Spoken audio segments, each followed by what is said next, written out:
కామారెడ్డిలో housing board colony జలమయమైంది. Kamareddy పెద్ద చెరువు నిండి అలుగు వెళ్లడంతో హౌసింగ్ బోర్డు కాలనీ, కౌండిన్య కాలనీలు పూర్తిగా జలమయమయ్యాయి. తమకు సహాయం చేయాలంటూ బాధితులు ఏబిఎన్ ప్రతినిధికి వీడియో కాల్ ద్వారా తమ బాధను తెలియజేశారు. వీడియో కాల్లో నలుగురు ఇంటిపైన చిక్కుకోవడంతో రమేష్ గుప్తా అనే వ్యక్తి తన ఇంటి గోడ, కిటికీని కూల్చి మరో 5గురిని కాపాడాడు. ఇదే సమయంలో అతని కారు నీటిలో కొట్టుకుపోతూ కనిపించింది. అయినా పొరుగింటి వారు కిందకు కూడా వెళ్లలేని పరిస్థితి ఉండడంతో వారిని కాపాడి మానవత్వం చాటుకున్నాడు.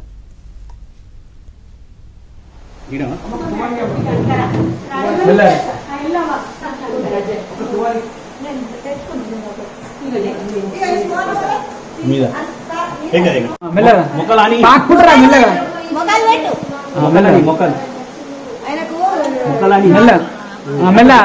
చూడకు మెల్ల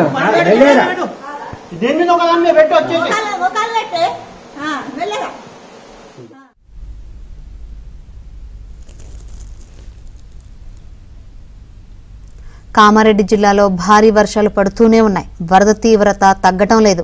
లోతట్టు ప్రాంతాలు జలదిగ్బంధంలో ఉన్నాయి. వందలాది మంది వరద నీటిలోనే గడుపుతున్నారు. ప్రధానంగా హౌసింగ్ బోర్డు కాలనీ నీట మునిగింది. పెద్ద చెరువు నుంచి భారీ వరద రావడంతో ఈ కాలనీ ముంపునకు గురైంది. కార్లు, బైకులు నీటిలో కొట్టుకుపోయాయి. జనం సహాయం కోసం ఎదురు చూస్తున్నారు. కామారెడ్డి నుంచి మరిన్ని వివరాలు మా ప్రతినిధి శ్రీపతి అందిస్తారు.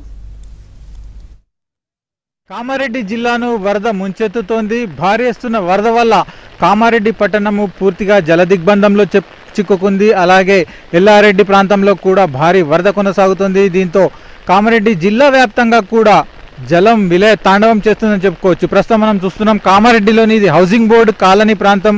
ఈ హౌసింగ్ బోర్డు కాలనీ మొత్తం జల దిగ్బంధంలో చిక్కుకుంది. మనం చూస్తున్న ఈ దృశ్యం కూడా హౌసింగ్ బోర్డు కాలనీకి శివారు ప్రాంతం. ఇక్కడ నుంచే కాలనీ మొదలవుతుంది. అటువైపు హైదరాబాద్ రోడ్లో మొత్తంగా కూడా సుమారు 100 నుంచి 120 నివాసాలు ఈ కాలనీలో ఉన్నాయి.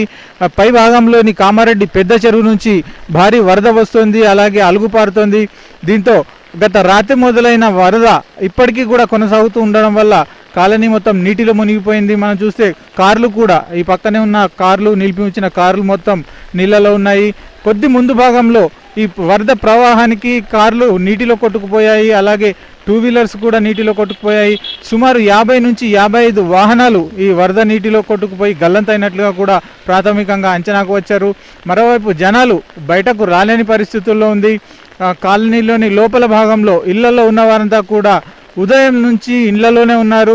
ఈరోజు వినాయక చవితి పండుగ జరుపుకోకుండా, అలాగే బంధువులు, మిత్రులు కూడా కలవకుండా ప్రస్తుతం వారంతా కూడా ఇళ్లలో బిక్కుమంటూ గడుపుతున్నారు.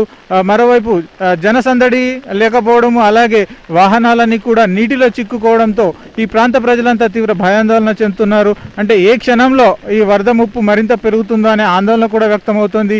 ఇప్పటికీ కూడా భారీ వర్షాలు కొనసాగుతున్నాయి.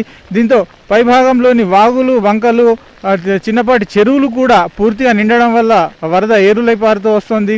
దీని కారణంగానే కామారెడ్డి చుట్టుపక్కల ప్రాంతాలన్నీ కూడా పూర్తిగా జలమయమైనాయి, అలాగే జల దిగ్బంధంలో చిక్కున్నాయి.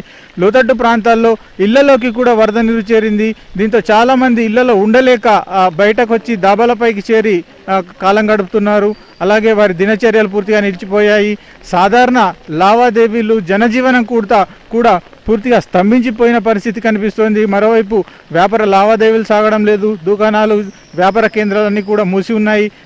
మొత్తంగా కామారెడ్డి పట్టణం అంతా కూడా ఈ వరద ప్రభావం తీవ్రంగా కనిపిస్తోంది.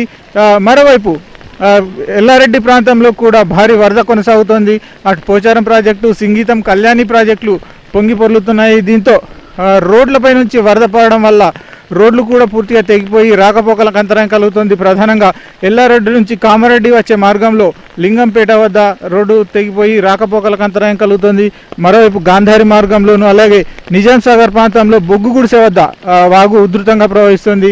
దీంతో బొగ్గు గుడిసె వద్ద వాగులో చిక్కుకున్న 16 మంది బీహారీ కూలీలను కొద్దిసేపటి క్రితమే రెస్క్యూ బృందాలు సురక్షితంగా బయటికి తీసుకొచ్చాయి.